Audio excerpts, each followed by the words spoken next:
vous allez, oui, pour le retour, vous allez voir ce dont je parlais tout de suite.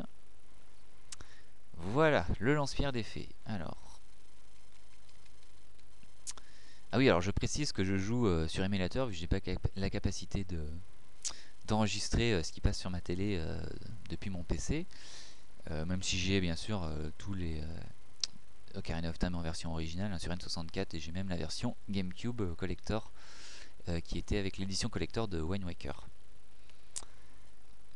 Alors, donc normalement on est censé taper l'échelle, mais comme j'ai sauvegardé la plateforme, voilà, j'ai gagné à peu près 5 secondes et je suis super content. Voilà.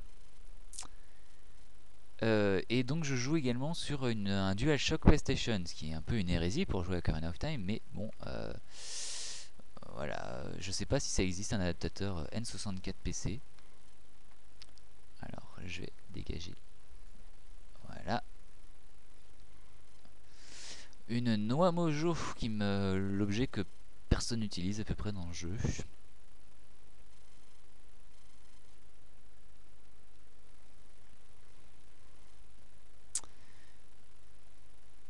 Quoique on peut peut-être, si, il y a peut-être sur le premier boss où c'est utile.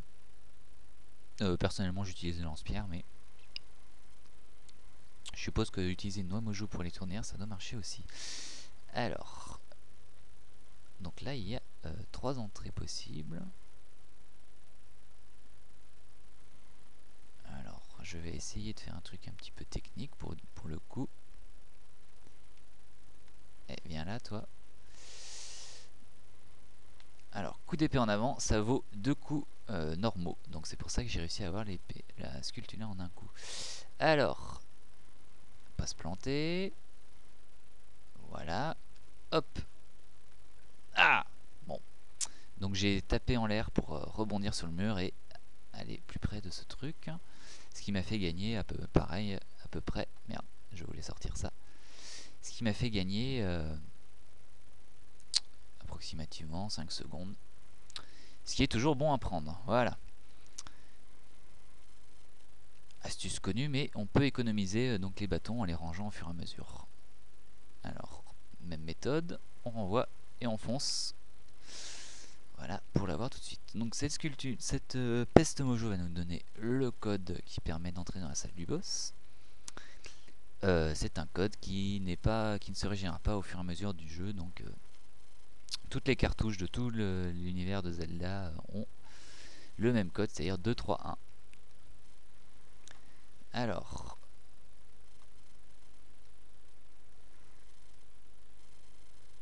voilà, énigme classique. Ah oui, ça doit faire mal. Alors, nouvelle petite astuce, je vais essayer. Dans cette pièce, normalement, voilà, Navi nous dit qu'on peut plonger. Il y a un interrupteur qui permet de faire baisser le niveau de l'eau pour quelques temps. Et donc de passer à travers ce show strap. Enfin, de la plateforme, donc ça baisse avec le niveau de l'eau et permet donc de... Je vais essayer une autre méthode. Alors, voilà. C'était joli, hein. Donc, Navi m'a expliqué comment pousser le bloc. Donc ce que j'ai fait, c'est que j'ai tout simplement sauté sur les pics en perdant un peu de vie au passage, mais c'est pas très grave. Et j'ai profité du temps d'invincibilité pour tout simplement traverser le bloc de pic. Ce qui m'a fait gagner encore une fois 10 secondes. Alors, nouveau gain de temps. On n'est pas obligé à la fois de pousser le bloc. Ah merde. Et de tuer l'araignée normalement. Voilà. C'est juste mais ça passe. Alors. Hop. Énigme très technique. Allumer les torches. Voilà, j'économise mes bâtons mojo. Très important parce que bon... Merde, merde, merde. Tiens. Alors, dans cette pièce, il y a des ennemis qui tombent du plafond. Si on s'approche un peu trop, on peut les avoir avant qu'ils tombent. Voilà, si on vise bien, ça peut faire économiser quelques temps. Voilà. Là-bas, il y a une plante, on s'en fiche. À gauche, vous avez une toile qu'on peut briser et qui contient un mur à détruire à la bombe avec une sculptulador derrière. Seulement, comme j'ai pas encore les bombes à cet instant du jeu, il faut revenir après avoir fait le deuxième donjon. Et de toute façon, j'ai pas envie d'avoir les sculptulador dans l'optique de ce speedrun. Voilà, je suis presque au bout, donc je suis revenu dans la première salle. Alors, normalement ici, pour les pros, on peut faire le kéké en montant sur le bloc et en sautant en champant le feu sur la torche à gauche. J'ai jamais réussi à avoir le coup de main, donc je vais faire par la voie normale. C'est qui est donc de, voilà, créer un passage vers là et utiliser cette torche là que j'ai allumée au début, voilà. Mais tu vas t'allumer, oui, voilà. Pour aller donc briser cette torche-ci. Hop. Hop. Et j'ai rangé au passage. Bon, c'était nul ça. Dernière salle avant le boss. Il est le temps d'utiliser le code. Le code, c'est le code. Alors. Non, non, non. Je crois que c'était l'autre. Je me suis gouré. Et voilà. Bon, c'est pas grave. Donc 2, 3, 1 à faire dans le sens de lecture occidentale. C'est un jeu japonais pourtant.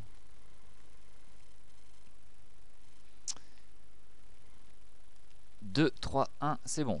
Qui t'a donné le code? Bon bah c'est une autre de votre...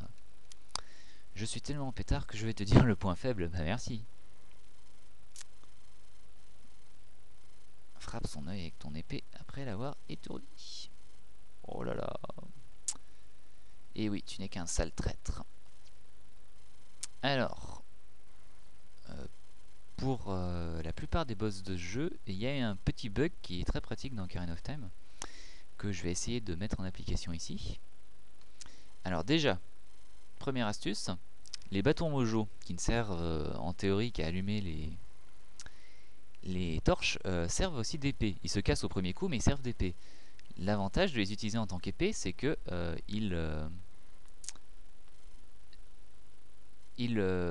donnent des coups d'épée en fait 2 fois plus puissants qu'un coup d'épée normal. Si on fait un coup d'épée sauté, comme je vous ai dit tout à l'heure, ça fait déjà un coup de 2 fois plus puissant. Donc si on fait un coup de bâton sauté, ça fait un coup 4 fois plus puissant. Donc je vais utiliser ceci couplé à une autre astuce que je vais essayer de mettre en application. Alors, merde, c'est raté. Bon, j'ai pas été assez rapide, j'ai pas pris le coup de main. J'essaierai de vous le montrer au deuxième essai. Alors, je vais essayer de l'étourdir quand elle deviendra rouge pour gagner du temps. Putain.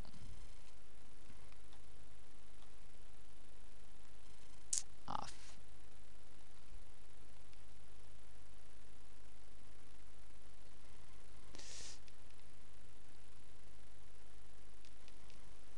Voilà.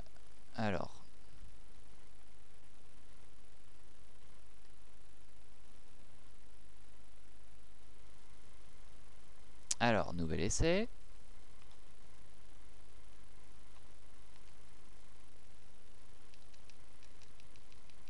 Oh non, c'est pas vrai. Bon. Alors, ce que j'essaie de faire depuis tout à l'heure, c'est d'exploiter un petit bug donc d'Ocarina of Time qui permet en fait de conserver la puissance du coup précédent. Donc, c'est-à-dire si on fait un coup de bâton sauté, et qu'on utilise cette technique, ce bug, puisque c'est réellement un bug. Yes. Voilà. Le bâton, c'est quand même surpuissant.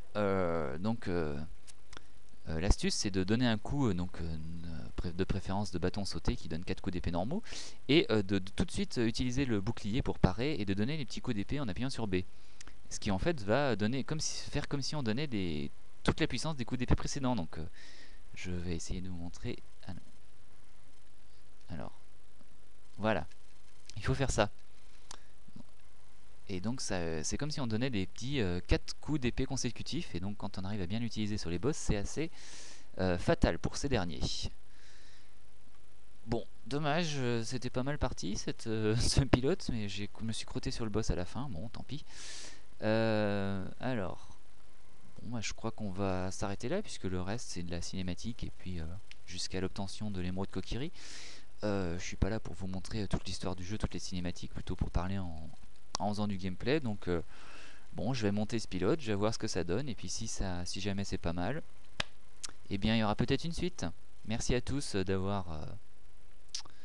m'avoir suivi dans mes péripéties, dans ma 12e fois que je refais Ocarina of Time, et je vous dis peut-être à la prochaine. Salut.